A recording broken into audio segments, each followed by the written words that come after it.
Paz do Senhor, irmãos. Graças a Deus, mais uma noite na presença do nosso Deus.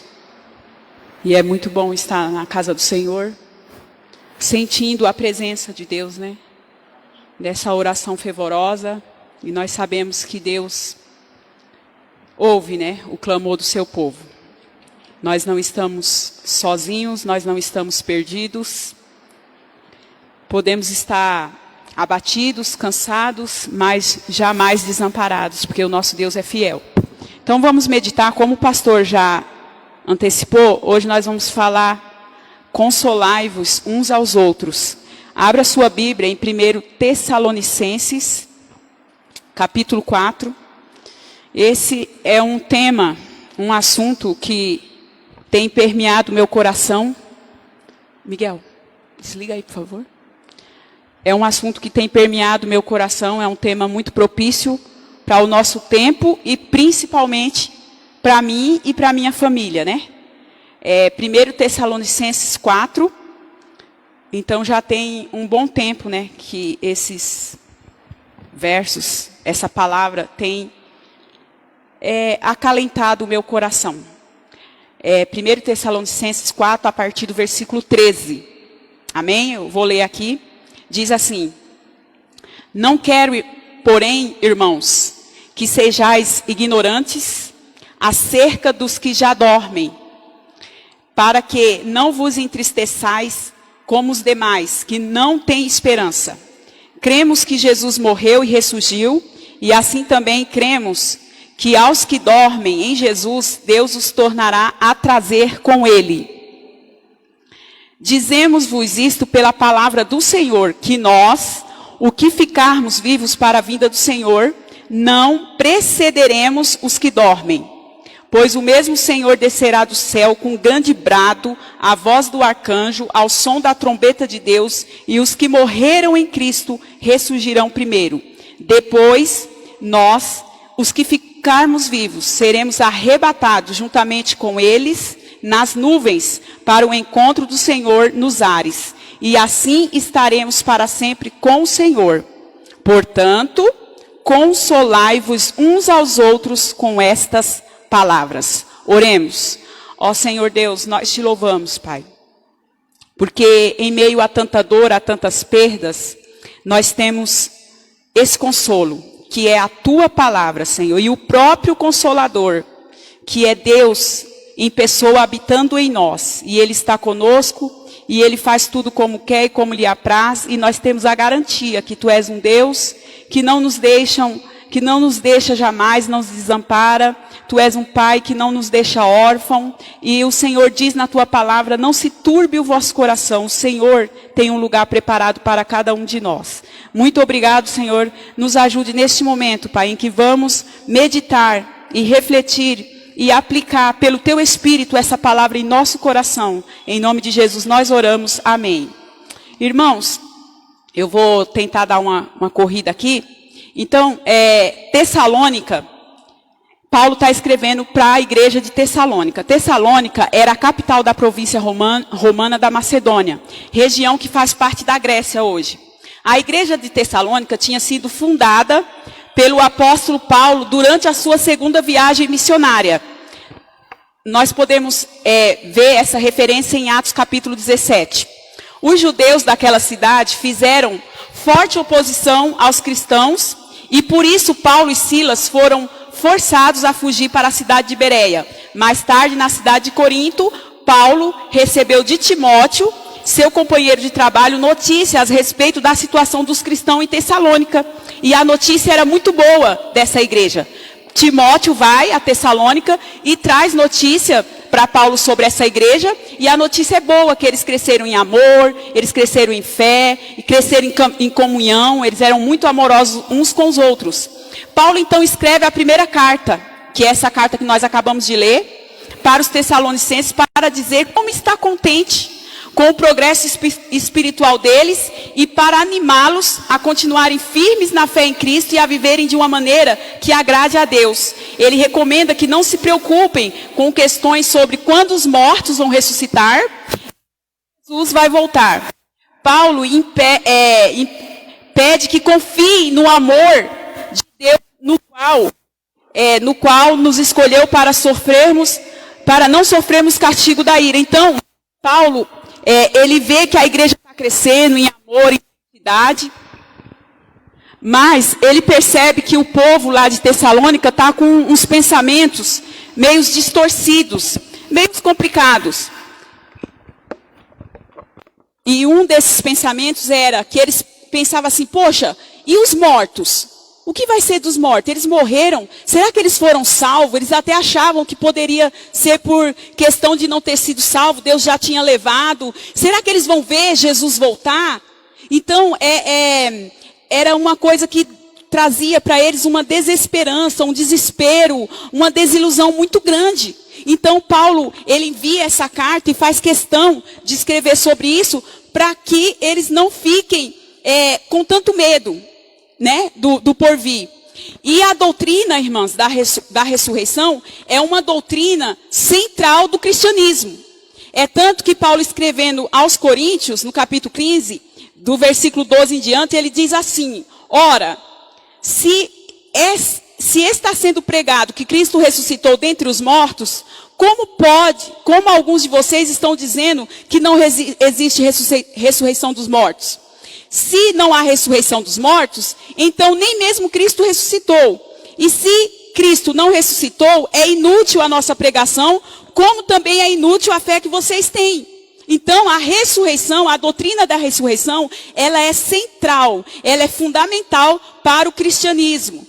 Mas que isto, seremos considerados falsas testemunhas de Deus, pois contra ele testemunhamos que ressuscitou a Cristo dentre os mortos. Mas se de fato os mortos não ressuscitam, ele também não ressuscitou, Cristo, né? Pois se os mortos não ressuscitam, nem mesmo Cristo ressuscitou. E se Cristo não ressuscitou, inútil é a fé que vocês têm, e ainda estão em seus pecados. Ou seja, se nós não cremos na ressurreição dos mortos, a nossa fé é inútil. Nós estamos aqui, não tem sentido nenhum. Então, é importante saber sobre isso. Neste caso também, os que dormiram em Cristo estão perdidos. Se Cristo não ressuscitou, e se não há ressurreição dos mortos, então é inútil. Estão perdidos, está todo mundo perdido, e nós quando morrer, estamos perdidos. Se é somente para esta vida que temos esperança em Cristo, dentre todos os homens, somos os mais dignos de compaixão. Nós somos miseráveis. Se nós temos Cristo e nós pregamos esse evangelho, vivemos esse evangelho só pensando para esta vida, aqui e agora, nós somos miseráveis. Nós somos os seres mais desprezíveis. Mas, de fato, Cristo ressuscitou dentre os mortos, sendo a primícias dentre aqueles que dormiram. Ou seja, Jesus foi o primeiro a ressuscitar dentre os mortos, e porque Jesus ressuscitou e venceu a morte, nós temos essa esperança, essa viva esperança. E isso era o que Paulo queria falar para aquele povo que andava desiludido, desanimado, desconsolado, porque a igreja de Tessalônica, inclusive Paulo, tinha sofrido muita oposição, estava sofrendo muita perseguição, e muitos crentes estavam morrendo, e muitos estavam enlutados e desanimados. Ué, como e agora? Então Paulo manda essa carta para corrigir isso. E aí o que nós vamos ver, irmãos? Consolai-vos uns aos outros com esta palavra. Ele encerra aqui, no versículo 18, consolai, portanto, sabendo disso, console uns aos outros com estas palavras. E é importante aqui que Paulo, ele dá que palavras que devem servir de consolo para os nossos irmãos enlutados, que é um tempo que nós estamos vivendo. Que palavras que são essas? Que palavras? Está no versículo 14, a partir do versículo 14, diz assim, os que morreram com Jesus, pode acompanhar aí, no versículo 14, os que morreram com Jesus, que ele usa o termo dormem, que é um termo, ele usa o eufemismo, né, para não ser tão duro, os que morrem, então ele usa essa palavra dorme. Deus os tornará a trazer com ele. Como acontecerá isso? Como que vai trazer de volta os nossos mortos, os nossos entes queridos? A partir do versículo 15, 16, 17, ele explica, 15, dizemos-vos isto pela palavra do Senhor, que nós, os que ficarmos vivos, para a vinda do Senhor, não precederemos os que dormem, ou seja, nós não vamos primeiro, nós não vamos ver Jesus raiar nas nuvens primeiro do que aqueles que já dormiram. Aí ele continuou, pois o mesmo Senhor descerá do céu com grande brado, a voz do arcanjo, ao som de trombeta de Deus, e os que morreram em Cristo ressurgirão primeiro.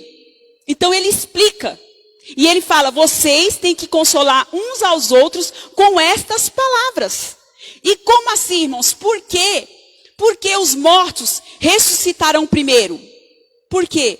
Porque os mortos, irmãos, eles estão em Cristo. Eles estão em Cristo. Jesus disse, lá no capítulo 23 de Lucas, no versículo 43, disse Jesus, aquele ladrão que estava do lado dele, ele falou o quê? Hoje mesmo estará comigo no paraíso.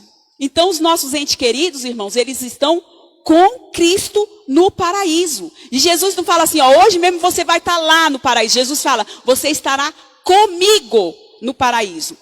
Tem mais outro, ó. Estevão, lá no capítulo, em Atos capítulo 7, no versículo 55 e 56, diz assim, ó, quando Estevão estava sendo apedrejado, Estevão é o primeiro mártir da história da igreja, ele estava sendo apedrejado, é um jovem, isso serve de influência para os nossos jovens, que os jovens são desbravadores, eles fazem história, e nós vemos isso na história da igreja. Estevão, quando ele estava sendo apedrejado, no versículo 55 do capítulo 7 de Atos, ele diz assim, ó, mas Estevão, cheio do Espírito Santo, levantou os olhos para o céu, sendo apedrejado, ele viu a glória de Deus, e Jesus de pé, aonde? À direita de Deus. E ele diz assim, ó, vejo o céu aberto e o Filho do Homem de pé à direita de Deus. Ou seja, quando ele estava naquele momento de desgosto, que ele podia falar, olha como eu estou morrendo, olha como eu estou desanimando, ele olha para o céu, sendo apedrejado injustamente. E ele diz, eu vejo a glória de Deus e Jesus no céu, ao lado de Deus. E Jesus falou para aquele homem, hoje ainda estarás comigo no paraíso. Então, que paraíso é esse? Quando o crente morre em Cristo, é o céu. Com Cristo. E aí o que acontece? Quando ele diz essas palavras, aqueles homens que estavam apedrejando Estevão, eles se iram, eles ficam enfurecidos, eles ficam raivosos. E aí tacam mais pedra e ele diz, Pai, perdoa porque não sabem o que fazem. Essa é a atitude, irmãos, do verdadeiro cristão. É olhar para o céu, em meio à dor, em meio à angústia, em meio à tristeza, em meio a perdas, e olhar e falar assim, eu vejo os céus abertos, e o Filho do Homem, Jesus, assentado com braços abertos, me esperando. Então, consolem uns aos outros com esta palavra. Outro exemplo, do próprio Paulo. Paulo não tinha medo de morrer. Por quê? Ele sabia que morrer era estar com Cristo no céu. Filipenses 1:23 diz assim, ó, caso continue vivendo no corpo, terei fruto do meu trabalho. Ele fala, se eu continuar aqui com vocês vivendo, ele falando aos filipenses, eu vou ter fruto do meu trabalho, que eu estou trabalhando, fazendo a obra de Deus. Aí ele diz assim, ó, e já não sei o que escolher. Contudo, já não sei o que escolher. Estou pressionado dos dois lados. Ele sentia uma pressão. Qual era a pressão? Ele não sabia se continuava aqui, se ele escolhia continuar aqui trabalhando, ou se ele ele escolheria ir para a glória. Ele diz assim, ó, desejo partir e estar com Cristo, o que é muito melhor. Contudo, é mais necessário por causa de vocês, por causa da igreja de Filipos, que eu permaneça no corpo. Mas ele declara, com todas as letras, eu não tenho medo de morrer, porque morrer é bem melhor, porque é estar com Cristo aonde? No céu. Consolem uns aos outros com esta palavra. Irmãos, esta palavra é propícia para o nosso tempo de hoje. É um tempo de guerra, de morte, de perdas consideráveis, irreparáveis, mas esta é a palavra que Deus tem para mim e para você. E nós vemos, irmãos, que essas são as palavras que nós temos que consolar. Não é tempo, irmãos, de ficar atacando, de ficar julgando, de ficar querendo trazer uma explicação como aqueles 3 amigos de Jó, que porque queria ter uma explicação óbvia para aquele sofrimento de Jó. Não é tempo, é tempo de fazer isso aqui que Jesus está mandando através da sua palavra. Consolem uns aos outros. E eu já vou concluir, porque nós não temos tempo. Diz assim, qual é a conclusão? A conclusão, irmão, dessas palavras de Paulo para a igreja de Tessalônica é: a ignorância é a causa de muita tristeza. Nós podemos ver isso no versículo 13, ó. Não quero, pode acompanhar aí, ó, se vocês quiserem, ó. Não quero, porém, irmãos, que sejais ignorantes acerca dos que já dormem, para que não vos entristeçais como os demais que não têm esperança. Então, irmãos, como diz o profeta Oséias, o meu povo perece por falta de conhecimento. O meu povo foi destruído por falta de conhecimento. Hoje, nós vemos cristãos sofrendo em demasia, perdido, desnorteado, desorientado por ignorância, por não conhecer esta palavra. E Paulo fala, não quero, porém, irmãos, que sejais ignorantes. Porque a ignorância traz um sofrimento demasiado, além do que a gente deveria sofrer. A perda traz muita dor? Traz. E tem dias que é piores do que o outro. Você olha a foto assim, você fica, meu Deus, e agora? Mas não é como os que não têm esperança, como aqueles que morreram sem Cristo. Que já estão lá para sempre perdidos. Nós não. Nós temos uma esperança. Segundo, temos esperança. E a nossa esperança é que um dia nós estaremos com Cristo e estaremos com os nossos entes queridos. Terceiro, somos eternos. Então, nós não podemos viver, irmãos, nessa vida, como se aqui fosse o nosso destino. Tem uma frase que eu tirei da internet que eu achei muito bonito, que diz assim, ó, a maioria das pessoas pensa que está na terra dos viventes em direção à terra dos mortos. Mas a verdade é que estamos na terra dos mortos em direção à terra dos viventes. Palavras de Howard Hendricks. E essa é uma verdade, irmãos.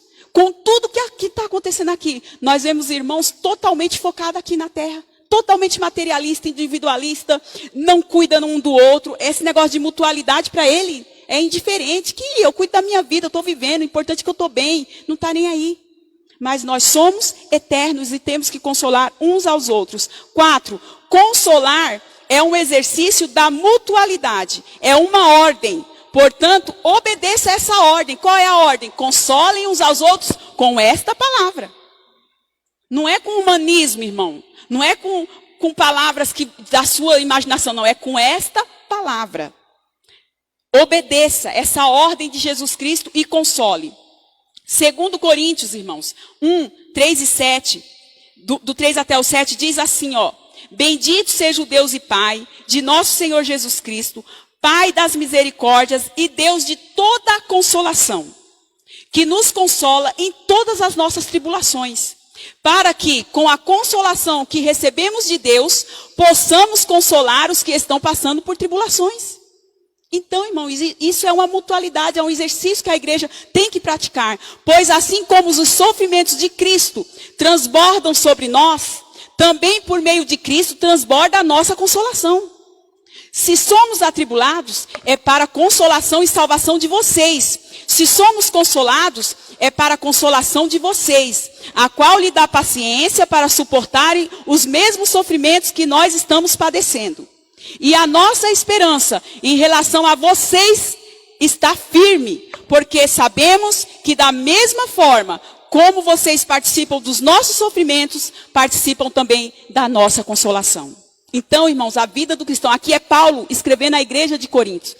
A vida do cristão é tribulação, consolação, transbordamento de consolação, que Deus é o Deus de todas as consolações, Ele nos consola para que podemos consolar uns aos outros. E assim, nós vamos vivendo de glória em glória. Nós temos uma esperança, nós somos eternos. Vamos tirar os olhos daqui, da terra, porque nós estamos passando e uma glória nos espera. E vai ser algo, irmãos, que não tem como nós descrevermos. Não tem. Aqui Paulo fala, pois o Senhor mesmo descerá. O Senhor mesmo descerá.